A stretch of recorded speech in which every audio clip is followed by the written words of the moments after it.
autoestima e ensinar a criança como enfrentar o problema. Diálogo é fundamental. Respeite as diferenças. Diga não ao bullying.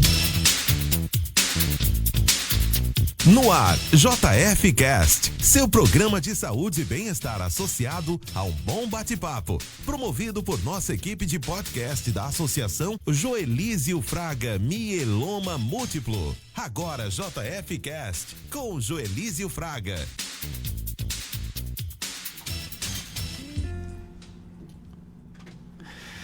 Olá, sejam todos muito bem-vindos ao nosso podcast, ao vivo aqui pela Melodia FM 87.9 e também pelo Instagram, @Joelísio_Fraga.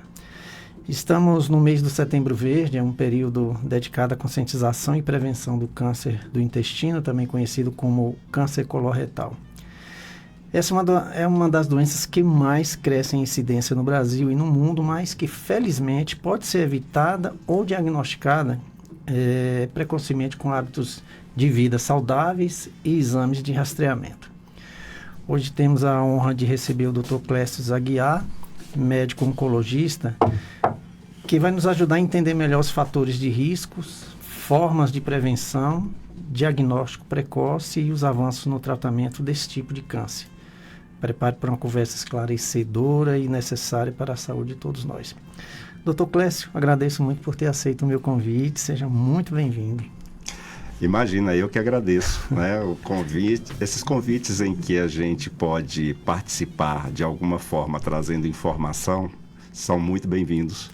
E a gente fica muito à vontade em conversar, principalmente quando a gente tem um espaço em que a gente se sente à vontade de conversar de um problema sério como o câncer de intestino, entre tantos outros problemas que a gente lida todo dia aí do ponto de vista oncológico, né?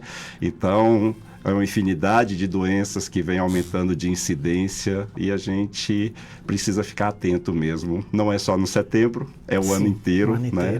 As campanhas das cores aí, o Setembro Verde, o Outubro Rosa, o Novembro Azul, o Dezembro Laranja. O Março Borgonha, que é do mieloma. Não é? Então a gente tem uma infinidade de cores, mas a gente precisa ficar atento o ano inteiro, não somente naquele mês do ano, né? E a gente precisa entender os fatores de risco de fato, como que você está levantando aí para a gente discutir, o que a gente pode fazer para prevenir. Eu acho que isso é extremamente importante para a gente ter uma vida mais saudável. Pois bem, para quem não está acompanhando, quem é o Dr. Clécio? Pronto. Dr. Clécio é um oncologista natural de Caetité, aqui no sudoeste da Bahia, bem interior mesmo, que saiu, estudei em Vitória da Conquista, fiz meu ensino médio aqui no Instituto São Tarcísio, há mais de 30 anos atrás. E eu saí daqui, fui estudar fora, fiz faculdade no Espírito Santo, a federal de lá, e depois eu fui fazer residência em São Paulo. Fiz residência de clínica médica no Hospital Heliópolis e residência de oncologia clínica no AC Camargo. E aí a esposa engravidou, vivei em São Paulo com criança pequena. Criança pequena é difícil, então viemos para cá. E a gente, com certeza, fez uma excelente escolha buscando qualidade de vida e a gente está feliz aqui. E quem bebe água daqui, né, doutor? Não, né? Eu estou há 18 anos bebendo essa água e não tenho previsão de parar, não. E Caetité tem um clima, apesar que está perto de Guanambi ali, um calor danado, mas ela é mais ameno, né? É uma mais cidade muito gostosa. Então vamos iniciar batendo um papinho.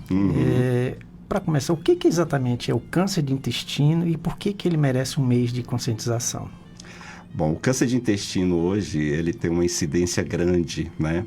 Se a gente for contabilizar no Brasil, é a segunda causa, né, de câncer no país. Tirando os cânceres de pele do tipo não melanoma, então na população masculina a gente tem o câncer de próstata como principal câncer, o primeiro, né, incidência. Para a mulher, câncer de mama, e o intestino entra em segunda colocação aí, tanto para homem quanto para mulher. Então, a gente tem uma média de quase 46 mil casos novos por ano diagnosticados, mas uma taxa de mortalidade ainda muito alta, chega a metade, né? Então, a gente ainda tem em torno de 22 mil brasileiros que morrem por câncer de intestino. Isso não é diferente no mundo. No mundo, essa proporção é maior, né? Mais quase 2 milhões de casos novos, mas a mortalidade é ainda alta também, em torno de 1 milhão. Então, o câncer de intestino precisa ser levado em consideração, né? A questão de a gente levantar essas questões no mês, né? Na verdade, como a gente falou no começo, não é só o mês, é o ano inteiro, mas quando a gente comenta sobre ele no mês de setembro, é para que a gente fique atento a alguns fatores que podem justificar essa incidência aí mais elevada. Pois bem. No Instagram, quem estiver acompanhando pode mandar pergunta, e hoje eu quero já mandar um abraço aqui para Félix, né? Meu parceiro, meu amigo de infância, e que está sempre ligado. Ele encontrei com ele falou assim: poxa, seus podcasts é bom, que traz informação, e ele está aprendendo muita coisa, né? Então divulga, porque informação, né, doutor, salva vidas, né? Com certeza. Então vamos lá, qual é a incidência desse tipo de câncer no Brasil e no mundo atualmente? Então, aí a gente até comentou, mais de 40 mil de brasileiros só de incidência, né? Incidência são os casos novos por ano. E uma mortalidade alta, 22 mil brasileiros ainda morrem por câncer de intestino. Um câncer que poderia ser diagnosticado mais cedo, onde a gente tem uma taxa de cura maior, em estágios 1, né, a taxa de cura é de 90%. Mas essa proporção de diagnóstico no estágio precoce é pequena, é menos de 30%. Então, a gente vai ter as pessoas buscando a assistência numa fase mais avançada de doença. E isso acaba justificando a mortalidade mais alta, né? E no mundo 2 milhões, também a gente tem esse problema de acessos que é difícil em diversos países, como os países africanos, outros países que são países em desenvolvimento, e acaba justificando também um diagnóstico mais tardio. Então, o diagnóstico tardio, as chances de cura diminuem de forma significativa. Todo câncer, né, doutor? Todo câncer é assim. Nós temos esse problema com mieloma também. Exatamente. Né? A demora no diagnóstico, né? A dificuldade de descobrir o mieloma no paciente, isso dificulta muito. Muito, muito. Porque eu sempre brinco com os pacientes que eu falo assim, é muito mais fácil matar uma formiguinha do que um elefante. Com certeza. Né? Então, quando a gente força na tecla de que a gente precisa ter um diagnóstico precoce, é justamente para a gente tratar a formiguinha, né? E o câncer de intestino, para a gente, não justifica a gente chegar numa fase tão tardia, porque a gente tem exames de triagem hoje que detectam fatores que são predisponentes ao câncer, que é a presença dos pólipos, quando a gente vai discutir um pouquinho sobre isso, né? Mas o pólipo você tira a doença antes dela se transformar em câncer. Então, por que não fazer a colonoscopia, né? Então, hoje a gente considera que as medidas que são tomadas na intenção de você prevenir são as melhores alternativas para tratar qualquer tipo de câncer. Sim, a gente sempre usa o linguajar mais simples para o pessoal entender. Então, é muito mais fácil você diagnosticar o câncer de intestino como um mieloma. É mais fácil o do intestino do que o mieloma, por exemplo. Mais fácil. Porque o mieloma, você vai ter uma apresentação já mais tardia da doença. E os sintomas são muito parecidos com doenças comuns. Exatamente. Isso que dificulta mais ainda o diagnóstico. Né? O mieloma, a intenção do diagnóstico precoce, na verdade, é para você não ter a lesão em órgãos-alvo, né? Que são as lesões renais do mieloma, né? Que é o pior de todos. Tem paciente que acaba tendo insuficiência renal, ou lesões ósseas que causam fratura do osso, porque o mieloma é uma doença que acaba corroendo o osso, fazendo buraquinhos ali, e o osso fica frágil e fratura. Então, não é para chegar nesse nível, né? Mas os sintomas são mais sutis, porque quando ele vai apresentar sintoma, ele já tem talvez uma doença que já tem um tempo de evolução, né? Eu sempre falo que o diagnóstico cedo e tratar cedo faz toda a diferença. Eu tenho 48 fraturas líticas na vértebra e coluna. Exato. Né? Mas como eu tratei logo cedo, calcificou com zometa, né? O ácido eletrônico foi lá e calcificou. Esse fez toda uma diferença. Não é o que acontece com muita gente. Por isso que a gente fala e fica batendo na tecla. Vai lá, não brinque, o seu corpo te avisa, né? Investiga direitinho o que você está sentindo, porque faz a diferença. Agora eu estou vivendo normal com essas fraturas aqui, não me incomoda, né? Mas graças pelo diagnóstico cedo. Exatamente. Né? Assim, a consulta, é porque as pessoas não gostam muito de ir no médico, né? Principalmente homem, né? Principalmente homem, porque o homem acha que ele é super-homem, né? Então ele se confunde com o Clark Kent lá e ele acaba achando que ele é super-homem, que ele não adoece, que ele é forte demais, que ele precisa pagar. Com os outros e não acontece com ele. Nunca vai acontecer comigo. Então hoje a gente precisa colocar um hábito de fazer consultas regulares, né?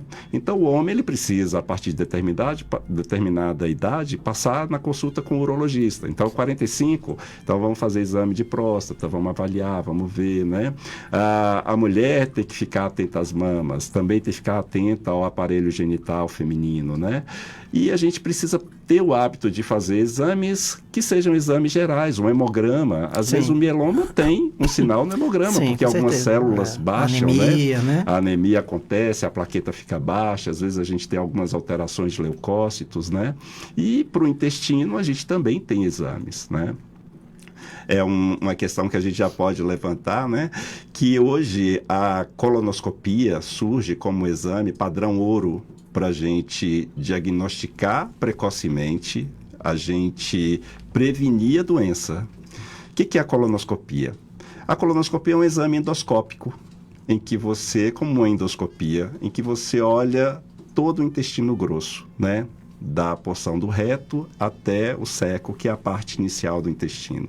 Então, se a gente pensa no intestino como um cano, né? Sim. Onde o material de digestão que a gente digeriu vai formar as fezes lá embaixo, a gente vai ver que nesse trajeto você pode ter pequenas lesões que vão acontecendo ao longo do tempo, né? Então, a gente tem 2 tipos de pólipos que são os mais comuns. Pólipos são como se fossem verruguinhas ali no intestino, né? Então, esses pólipos, eles podem ser de 2 tipos. A gente tem o hiperplásico, que não traz um risco grande de desenvolvimento de câncer, mas a gente tem o adenomatoso, né? O adenomatoso acaba dando origem ao adenocarcinoma, que é o nome para o câncer. E se a gente diagnostica o pólipo, enquanto ele só é um pólipo, você tirou e eliminou ali na colonoscopia a possibilidade de você desenvolver naquele pólipo um câncer. E a colonoscopia acaba marcando quem tem predisposição a desenvolver novos pólipos, né? Então, por isso que a gente fala, você fez uma colonoscopia, detectou um pólipo, ele tem displasias que são alterações de crescimento diferentes, né? De baixo, médio e alto grau, né? Então, nas de alto grau, você tem que ter uma regularidade maior para fazer esse exame, uma vez por ano. E as pessoas falam, mas é muito chato fazer a colonoscopia. Não é um exame confortável, né? Sim. Porque você precisa fazer um preparo para limpar o intestino, para que o proctologista, quando ele, ou o gastro, ou quem está trabalhando ali com a colonoscopia, vai olhar, ele consiga ver toda a mucosa do intestino, sem resíduo de fezes, sem nada, porque isso atrapalha na visualização, e aí ele consegue detectar as pequenas alterações. Se ele tem dúvida, ele biopsia, se ele tem pólipo, ele tira, e aí a gente consegue ter um acompanhamento mais adequado no câncer de intestino.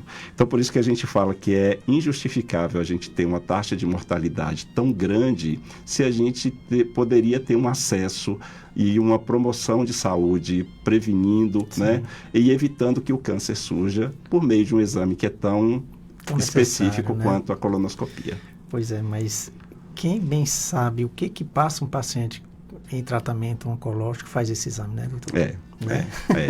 E a gente não precisa esperar para passar por tudo que o paciente oncológico passa, principalmente se a gente tem um exame que pode mudar a sua vida, que pode te trazer uma saúde, que pode evitar que você morra por um câncer de intestino, né? Existe uma faixa etária mais afetada ou o câncer de intestino pode surgir em qualquer idade? Hoje a gente coloca que é acima dos 45 anos de idade. Então a gente tem alguns fatores que a gente considera não modificáveis para o câncer de intestino, né? Então, quais são os fatores não modificáveis? Idade, pacientes acima de 45 anos. Então, o rastreio já começa a partir dos 45 anos, né? A história de processos inflamatórios intestinais. A gente tem algumas doenças inflamatórias intestinais, como doença de Crohn, retocolite ulcerativa, que também aumenta o risco do desenvolvimento do câncer de intestino. E isso aí precisa de acompanhamento. Então, quem tem esse tipo de doença já faz esse exame com uma certa regularidade. Então, beleza, né? E quem tem história familiar, porque predispõe a um risco genético, já que a gente tem algumas patologias genéticas, algumas síndromes, como síndrome de Lynch, que é a mais comum, né? Que você tem uma mutação em um gene, que esse gene deveria te proteger, quando ele está mutado, ele não te protege, então você facilita o desenvolvimento do câncer. Então, quando você tem esses fatores não modificáveis, essa colonoscopia talvez tenha que ser feita até mais cedo. Né? Quando você tem os fatores modificáveis, aí você foca neles, atividade física, dieta, alimentação, e aí você faz a colonoscopia com uma população em geral, que deveria ser a partir dos 45 ou 50 anos de idade, para seguir no controle adequado. Olha, tem muita coisa para a gente falar aqui, viu? Mesmo em pouco tempo. Quais são os principais fatores de risco para desenvolver o câncer? Então, aí tem a idade, história genética, doenças intestinais inflamatórias e uma dieta pobre em fibras, né? Falta de atividade física, consumo de álcool, tabagismo, né? Tudo isso é fator de risco para desenvolver um grande número aí de cânceres, não só de intestino. E quais são os alimentos que ajudam e quais devem ser evitados? Olha, alimentos que ajudam são os alimentos mais naturais possíveis, os mais frescos e os mais naturais. Então, frutas ajudam, evitam bastante, verduras, legumes, ingerir menos carnes vermelhas ou menos carnes processadas. Quando a gente fala em carne processada, a gente inclui aí os presuntos, a gente inclui os paios, né? Os bacons, as comidas que passam por processo de conservação na indústria, né? Então, os processados e os multiprocessados são alimentos que hoje a gente orienta não fazer um consumo de forma tão desenfreada, né? A vida moderna trouxe para a gente algumas facilidades, mas essas facilidades trouxeram alguns ônus, né? E essa coisa da comida pronta, da comida processada, que é fácil o manejo, que você prepara rapidinho, essa comida não é uma comida saudável.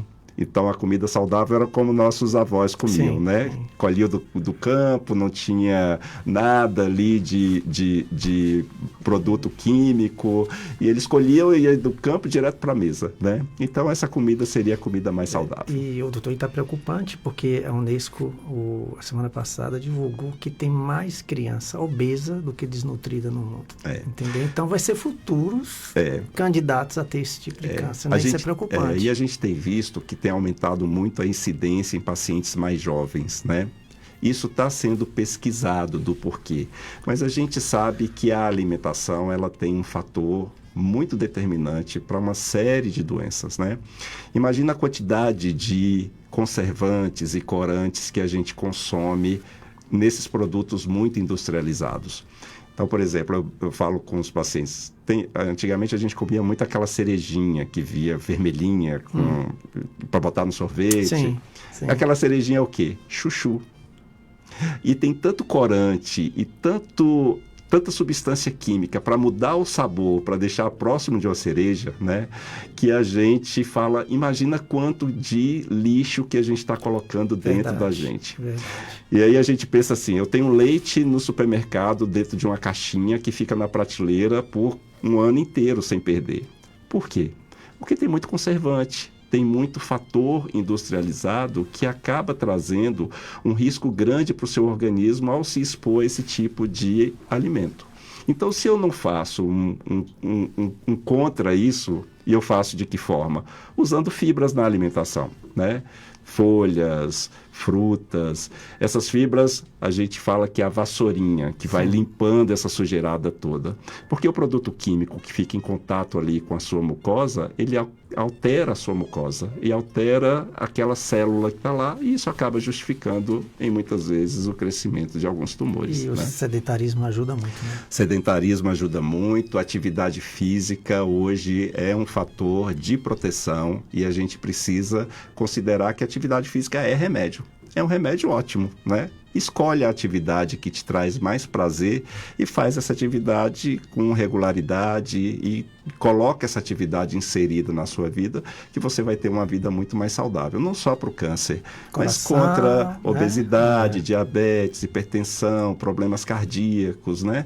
Então a atividade física hoje tem que ser encarada como um fator importante, promotor de saúde. Então a gente foca sempre na atividade física.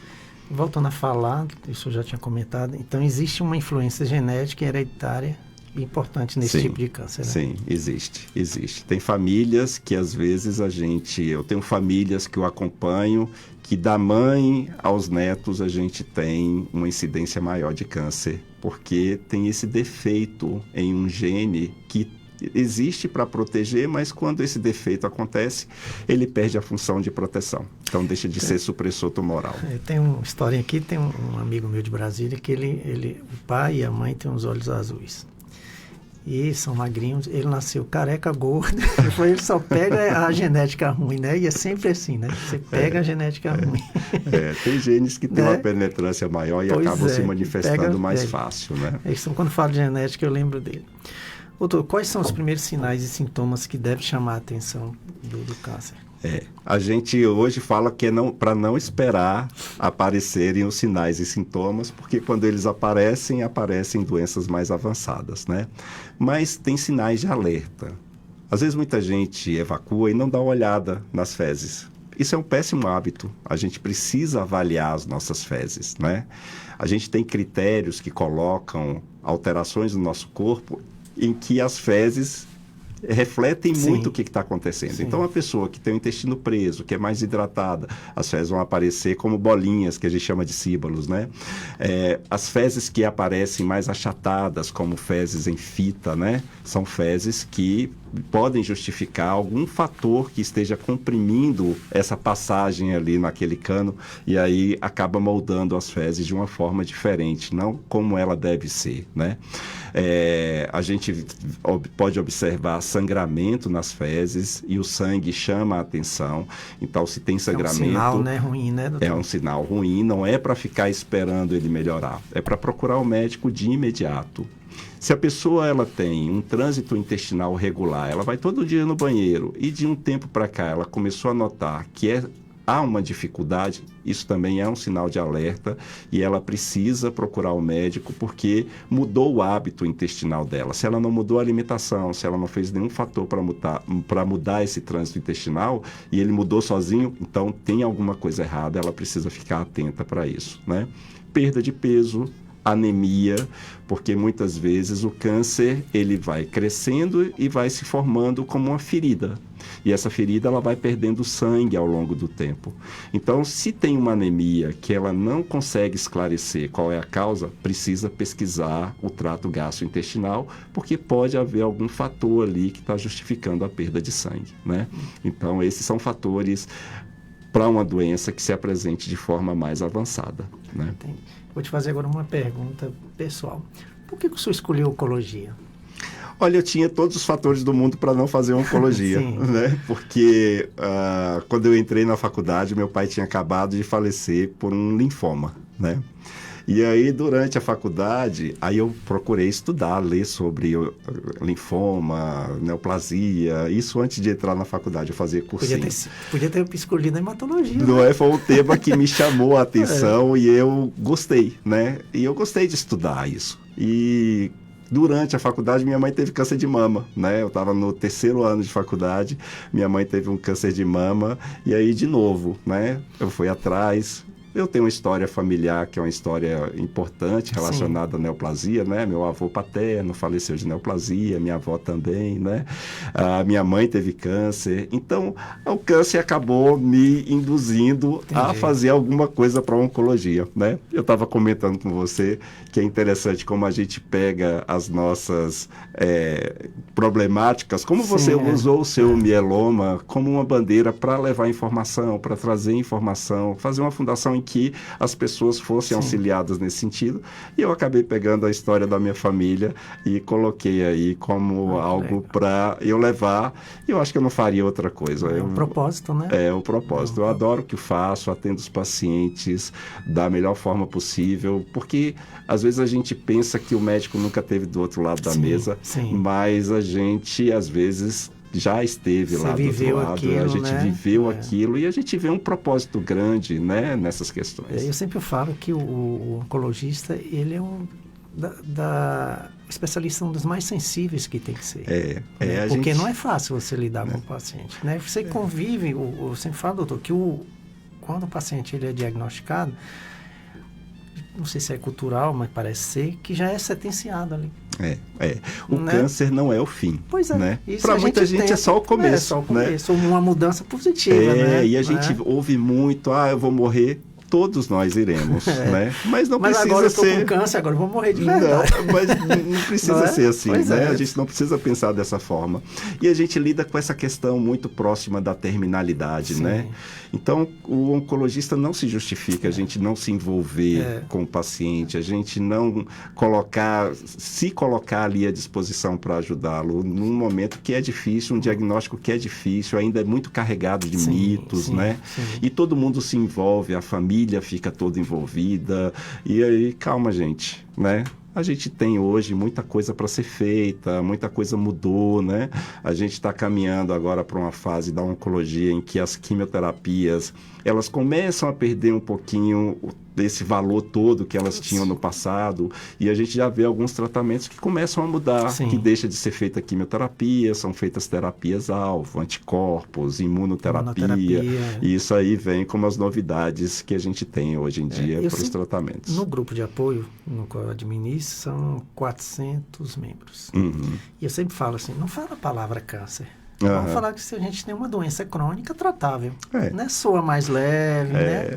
Hoje tem cronificado, né? Hoje o câncer se tornou uma doença crônica, né? A gente tem pacientes metastáticos com doença em estágio clínico 4 que tem uma sobrevida longa, né? Próstata, muitas vezes, a gente tem paciente que tem 10 anos de sobrevida mesmo sendo metastático, né? E sempre quem tem câncer nunca morre, às vezes nem morre do câncer. Muitas vezes nem morre do câncer, morre de outras causas. Esquece as outras, esquecer o coração, esquecer as outras coisas, fica focado só naquilo, né?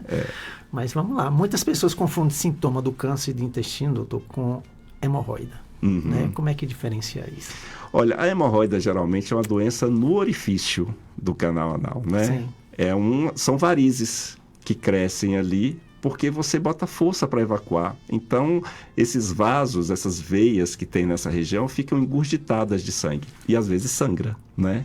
Então, sangrou a hemorroida? Nem sempre pode ser o câncer. Então, a gente não tem como diferenciar só pelo fato do sangramento. Isso é feito no exame clínico. Então, procurar um médico é sempre a melhor opção, né? Então, se a pessoa tem desconforto, dor, às vezes, na região perianal, né? Ali, dor na hora de evacuar, sangramento, ela palpa abaulamentos que acontecem ali naquela região na hora do banho. Isso pode ser hemorroida? Pode, mas pode ser outro problema. E se traz desconforto, precisa ser tratado. Então, não é para guardar o problema, não é para deixar para depois, é para resolver assim que o sintoma aparece, né? Então, precisa procurar o médico. Além disso, qual outro sintoma que precisa procurar um médico para investigar? Então a gente já falou da anemia, a gente já falou da perda de peso, a gente já falou do sangramento, muco nas fezes, né? Para a gente o muco traduz muito, que são fezes como se fossem envoltas por catarro, né? Ou secreção que é muito espessa.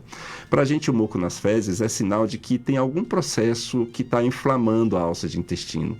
Então o muco nas fezes também pode ser um sinal de câncer, né? E ele precisa ser avaliado, né? E as alterações próprias das fezes que a gente precisa ficar atento e observar antes de dar a descarga, ver se está tudo ok, não tem problema nenhum nisso. E eu sempre falo, o corpo avisa, né? O corpo sempre avisa, a gente que não dá ouvidos, a gente se faz... Não leva a sério o que ele está te dizendo ali, né? Aí você vê, você não imaginar, acredito que muita gente não imaginava que as fezes ali é uma forma de te mostrar se você está bem ou não. Exatamente. Né? E às vezes o cara fez lá e tchau, deu descarga e tchau, né? Então, você que está acompanhando, você já pode olhar, não como ver lá, sujeira, nada, como um aviso, né? Se você está bem ou não, né? E a gente vê que um fator que atrapalha muito é o medo, né? Então, as pessoas, às vezes, elas notam a alteração e elas falam assim, não, eu não vou querer passar por isso. E elas ficam com medo e não procuram, como se o problema fosse deixar de existir, né? Verdade. Então o medo acaba funcionando como um fator que atrapalha muito a busca por auxílio no momento exato. Então não precisa ter medo, né? Pode não ser nada. E se for alguma coisa, que seja algo que a gente consiga tratar a tempo. Então, tratar a tempo significa vida, né? Tempo de vida. E qualidade de vida, e né? qualidade de vida também, né? Qualidade de vida também. Quais são os exames são indicados para rastrear o câncer? A colonoscopia é o melhor exame, ele é o mais específico, ele avalia e ele trata, porque ele não é só um exame diagnóstico, ele também trata quando ele tira o pólipo, né? Então esse é o melhor exame. Mas tem também outros exames, tem a pesquisa do sangue oculto nas fezes, né? A pesquisa do sangue oculto nas fezes não é um exame muito específico, porque você pode ter sangramentos de outras causas. Então, se você tem uma gastrite, ou se você tem um problema vascular no intestino, ou uma doença inflamatória, vai aparecer sangue nas fezes, né? Sangue oculto, ou às vezes nem tão oculto assim, sangue evidente, aparente, né? Então, e quando acontece da pesquisa do sangue oculto dar positiva, às vezes é porque você já tem uma lesão que feriu ali no intestino e quando as fezes passam, traz um trauma e aquilo ali provoca um sangramento. Então, pesquisa do sangue oculto não é a melhor forma de triagem nem de avaliação, né? Mas quando você faz e tem positivo, aí você tem que fazer a colonoscopia para ver qual é a causa do sangramento, né? Então, de qualquer forma, você acaba caindo na colonoscopia. Em que idade deve começar a fazer a colonoscopia preventiva? A partir dos 45 hoje. 45, né? Porque a gente considera que a partir dos 45 aumenta bastante a incidência do câncer de intestino. A gente perdeu recentemente Preta Gil por um câncer de intestino, né? Provavelmente ela diagnosticou tarde, porque já era uma doença, por mais agressiva que ela tenha evoluído no final, era uma doença que talvez pudesse ser diagnosticada mais cedo e talvez ela estivesse aí cantando hoje, né? Porque a gente tem, quando as faixas etárias são mais jovens, às vezes a gente não valoriza muito. E aí o paciente acaba desenvolvendo, principalmente quem tem história genética, né? Para você ter uma ideia, se eu tenho uma história genética confirmada de que eu tenho câncer relacionado a alguma alteração, os parentes, filhos, irmãos, pais, eles têm que fazer a colonoscopia 10 anos antes da idade em que aquele caso aconteceu, né? Então, se eu tenho um parente que com 40 anos teve um câncer de intestino, um irmão ou um primo muito próximo, eu tenho que começar a pensar em fazer minha colonoscopia não com os 45, mas a partir dos 30. Isso é um caso que uma genética, então, né, na sua família, né? Você me falando para esse tipo assim, de câncer, não necessariamente. Não, né? A genética é responsável só por 10% dos cânceres. 90% é de outros fatores, geralmente fatores externos, né? Mas se você tem um histórico para um determinado tipo de câncer, então esse histórico tem que ser levado em consideração e aí você precisa pesquisar. E hoje a gente tem testes genéticos que dá para você avaliar se você tem um câncer numa faixa etária jovem ou se você tem um familiar próximo ou vários familiares com aquele mesmo tipo de câncer, aí a gente precisa considerar essa possibilidade. Existem testes menos invasivos que podem ajudar na detecção precoce? Olha, menos invasivos, tipo exames de imagem, você pode até usar. Tem alguns exames de imagem que fazem uma reconstrução do que seria hoje com inteligência artificial, com subtrações de imagem que a gente faz por meio de tomografias, você consegue definir algumas áreas que sejam suspeitas, né? Mas para você ter uma imagem, às vezes você precisa de um volume de doença. Então, para você esperar que a sua imagem altere, às vezes, quando ela alterou, pode ser tarde, né? Então, a gente precisa detectar antes, né? E quais são as opções de tratamento disponíveis hoje?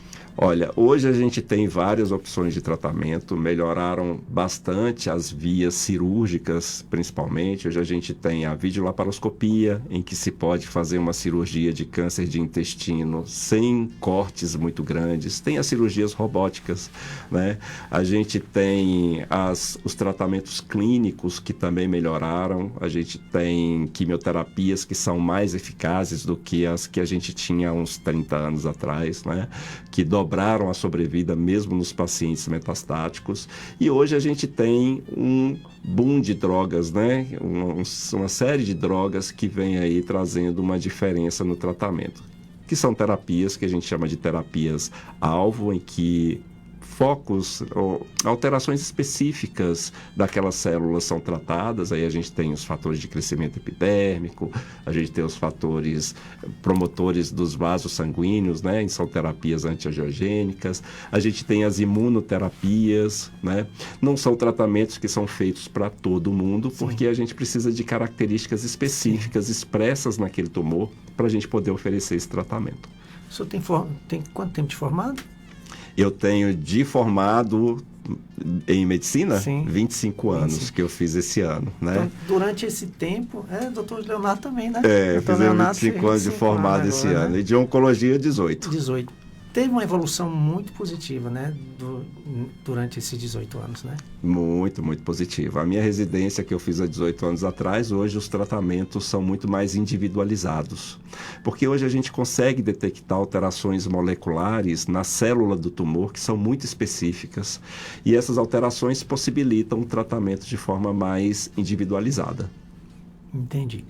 Tem uma pergunta aqui, do Valdir. 90% de fatores externos, pode exemplificar? Os fatores, 90% dos cânceres por outros fatores. Então, os fatores incluem a alimentação não adequada. Aí a gente tem consumo excessivo de carboidratos, a falta de fibras, o consumo excessivo de carne vermelha ou carnes processadas, né? O álcool, o tabagismo, a falta de prática de atividade física. Esses são os fatores externos, né? São aqueles fatores que a gente coloca dentro do corpo da gente e expõe o nosso corpo a essa série de substâncias que podem causar o câncer. O emocional também, doutor? A gente, no passado, não atribuía muita coisa ao emocional. Né? Mas a gente vê que o emocional ele tem um papel importante, né? Eu vejo isso quando eu trato os pacientes. Aqueles pacientes que começam com a cabeça boa, bem equilibradinhos, né? Que não trazem um sofrimento de uma forma tão penosa, tão pesada, né? Não é fácil encarar, ninguém menospreza isso, não é fácil encarar um diagnóstico de câncer, não é fácil encarar um tratamento de câncer, é difícil de fato. Mas se você vive botando mais peso, né? Eu falo, já é pesado tudo, se eu boto mais peso eu não consigo carregar. Então, aqueles pacientes que têm uma cabecinha que é mais complicada, parece que a doença tem uma evolução pior, né? Então, se o emocional pode ser fator, pode, né? Eu acho que não dá para a gente dizer que não, porque tem coisa que a gente não consegue medir, né? Tem coisa que a gente não consegue determinar. Então, eu não descarto totalmente uma possibilidade. Você sente a diferença de um paciente para outro, né? Tem muita diferença. Para tirar essa conclusão, né? Tem muita diferença, muita diferença. Pois é. A cirurgia ainda é a principal forma de tratamento? Quando a gente, ainda para tratamento de tumores sólidos, cânceres nas diversas partes do nosso corpo, a cirurgia ainda é um fator importante e para envolver cura desse paciente. Quando é que eu não opero? Às vezes alguns pacientes falam assim, olha, eu falo, não vai poder operar. Ela, graças a Deus, não é bem assim, né? Porque quando a gente opera, é quando a gente tem uma perspectiva de cura. Sim. Então, é até bem-vindo, né? É bem-vinda a cirurgia, porque a cirurgia tira a estrutura que está doente. Sim. Se eu mantenho aquela estrutura doente no corpo, aí isso pode, ao longo do tempo, células podem crescer ali. E por mais que eu tenha uma resposta boa com tratamento clínico, vai crescer e vai dar origem de novo a um novo tumor que seja mais agressivo ou que seja pior na evolução. Então, ter a possibilidade de tirar a estrutura que está doente é a melhor forma de tratar. Então, a cirurgia ainda tem um papel importantíssimo na cura dos pacientes com câncer. E onde é que entra a quimioterapia e radioterapia nesse processo aí? A quimioterapia ela vai entrar desde o tratamento que vem depois da cirurgia, falando em câncer de intestino acima do reto, né? Porque a gente acaba dividindo o cólon e reto como duas estruturas, apesar de fazer parte do intestino, mas a gente trata um pouquinho diferente. Então, a quimioterapia, ela entra na adjuvância do câncer de cólon, né? Então, a adjuvância, o que é? É aquele tratamento que a gente faz para evitar que aquela doença espalhe pelo corpo, cause metástases ou volte no mesmo lugar onde foi operado, né? Então, isso é a adjuvância. Ela pode entrar também no tratamento paliativo, né? O tratamento paliativo é aquele tratamento que a gente não tem intenção de cura, só de controle de doença e controle de sintomas. A gente até pode ter respostas excelentes, sumiu a doença com tratamento paliativo, graças a Deus. Não é muito comum, mas isso acontece, né? É raro, mas acontece. E o tratamento do câncer de reto, geralmente reto baixo, que são as porções mais inferiores do reto, a gente faz tratamento do médio para baixo de radioterapia junto com quimioterapia, porque essas estruturas são possíveis de serem irradiadas e a gente faz isso antes da cirurgia, aí opera e depois da cirurgia às vezes a gente complementa com mais quimioterapia. Entendi. Teve um problema na internet, mas nosso podcast vai ficar tudo gravado lá no YouTube, viu? Se perdeu alguma coisa, travou aqui. Né? Tem problema. Internet tem disso, né? Tem. Mas aí vai estar tudo gravadinho lá no YouTube. Doutor, já existe terapia-alvo ou imunoterapias aplicáveis para esse tipo de câncer? Já existe já há algum tempo, né? A terapia-alvo, a gente tem anticorpos que são próprios para os pacientes que a gente pesquisa algumas mutações, a ausência de uma mutação chamada mutação RAS, faz com que a gente oriente o uso no tratamento paliativo de um anticorpo que é contra essa alteração, né? Então, a gente faz esse tipo de terapia e a imunoterapia a gente deixa reservada para os pacientes que têm o que a gente chama de alta instabilidade de microsatélite, né? Que são aqueles pacientes que têm a mutação genética, síndrome de Lynch, então a imunoterapia surge como uma opção bem adequada para esses pacientes. E a gente vai pesquisando outras mutações que são menos frequentes, ou a expressão de alguns fatores de crescimento, aí tem o HER2, que tem um tratamento próprio para isso, tem o BRAF, que tem um tratamento próprio para isso, então muita coisa mudou no cenário da oncologia quando a gente começou a conhecer essas alterações moleculares e a gente acaba desenvolvendo tratamentos que são muito específicos para elas. Entendi. Pode reiniciar de novo na internet, se quiser. Viu? Pode entrar. Nós já falamos aqui que é importante o diagnóstico precoce, né? Que realmente aumenta a chance de cura, e isso é notório em qualquer, né? Qualquer neoplasia, né? Sim. Uma outra pergunta, doutor. Você lá de Caetité, existe um problema lá em Caetité com o grande aumento de câncer, né? Urânio, né? A gente sabe que o urânio, ele emite radiações, né? E eu não vou te dizer, aí a gente precisaria fazer um estudo na região. Porque a gente vê muito muito caso de câncer lá em Caetité, naquela região, né? Tem uma jazida enorme ali, uma exploração, né? Às vezes, que tem levantado muito esse questionamento, principalmente quando a gente pensa na proteção da população, né? Mas eu acho que a gente precisaria de um estudo para definir de fato, desde o momento da extração de urânio, né, o que isso tem repercutido na população de forma geral. Então, será que os casos de câncer em Caetité realmente são maiores, né, a incidência é maior do que nas outras cidades? Eu falo que eu tenho mais pacientes de outras cidades do que pacientes de Caetité, né? A minha avó, a minha família é bem longeva, né? Então, a minha avó, ela faleceu com 106 anos de idade, super saudável, né?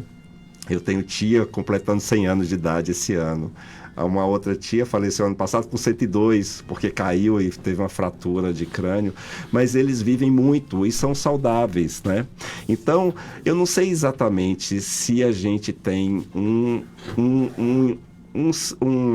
dado que seja concreto para não ser leviano, para dizer, olha, a extração de urânio está causando mais câncer na população de Caetité. Aí a gente precisaria fazer todo o levantamento epidemiológico para definir se de fato isso é real, né? E se é real, as medidas têm que ser tomadas para que as pessoas não se exponham tanto ou não tenham um risco maior de desenvolver o câncer, né? Voltando ao câncer de intestino, quais são os maiores desafios que os pacientes enfrentam após o diagnóstico?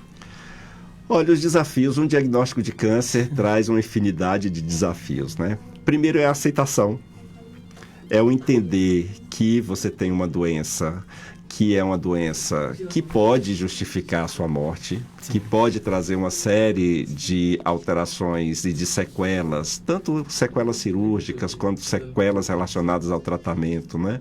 É aceitar, né, a situação real do problema e enfrentar e ter o acesso, né, ao tratamento que seja mais adequado. Hoje a gente sabe que o Brasil ainda tem uma dificuldade grande de acessos, né? Então, às vezes a pessoa diagnostica e ela vai começar a tratar alguns meses depois, e não são poucos meses, às vezes 6 meses depois, porque o sistema está inchado, né? Mal distribuído, e a gente vê uma dificuldade grande de acesso, né? O Brasil hoje tem a lei dos 60, sim, né? Sim. Em que o paciente, ele é garantido por lei que o tratamento, uma vez diagnosticado o câncer, que ele seja tratado em até 60 dias, que ele comece o tratamento em até 60 dias. Se ele não começa esse tratamento, as instituições responsáveis por isso estão falhando e precisa ser visto, e cabe processos e cabe buscar, né, a garantia desse direito. Nós temos, graças a Deus, doutor, nós temos uma rapidez lá na nossa associação. Nós já tivemos caso de paciente nos procurar e com 5 dias já está iniciando. Já está em tratamento. E como faz a diferença? Total diferença. O câncer não espera. Não. Né? Não espera. É porque às vezes a gente consegue pedir o exame, aí o paciente chega e a gente pede o exame, que é o que a gente chama de exame de estadiamento, para ver qual é a extensão do problema, né? E quando a gente pede esse exame, aí o paciente fala: olha, doutor, já tem 3 meses eu não consigo agendar uma tomografia, né? E você fala assim: mas eu não posso ficar esperando. A gente às vezes começa o tratamento sem ter uma real ideia de qual é a extensão, porque ele tem uma dificuldade de acesso. E o câncer não fala assim: ah, tá bom, eu vou esperar 3 meses para fazer, eu vou estacionar aqui meu crescimento para esperar que o exame seja feito. Não é assim que funciona, né? A vida real acaba sendo mais dura, né? E a condição do câncer é mais complicada. E a gente lamenta muito pela espera, lamenta muito pela dificuldade, porque isso acaba trazendo dano para o paciente e risco de vida, né? Então, risco de morte, na verdade, risco de morte para o paciente. Da mesma forma, o acesso, depois que ele diagnosticou, aos procedimentos cirúrgicos, né?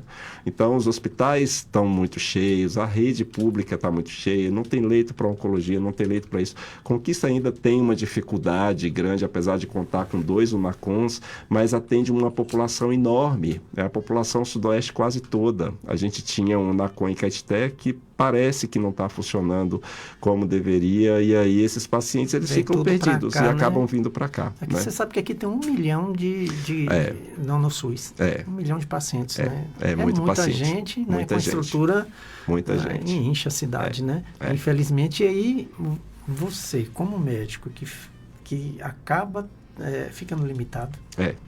Né? Fica limitado, isso é muito triste. A gente acaba trabalhando com as ferramentas que a gente tem, né?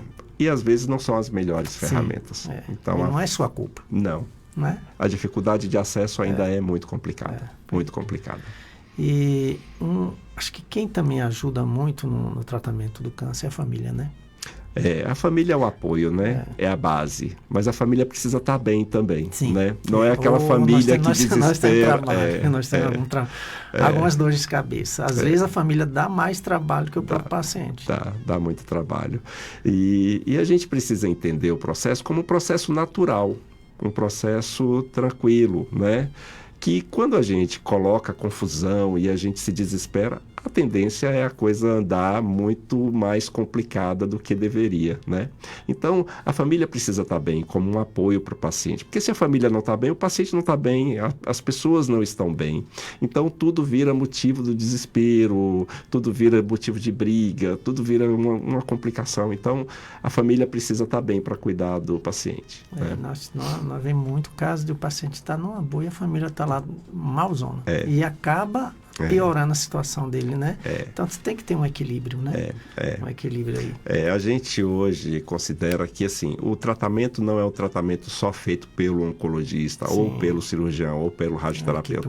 É multidisciplinar, né? Então, o psicólogo faz uma diferença grande quando a gente lida com pacientes oncológicos, o nutricionista, o fisioterapeuta, o fonoaudiólogo. Então, todo mundo tem uma contribuição para dar nos pacientes que acabam enfrentando esse diagnóstico.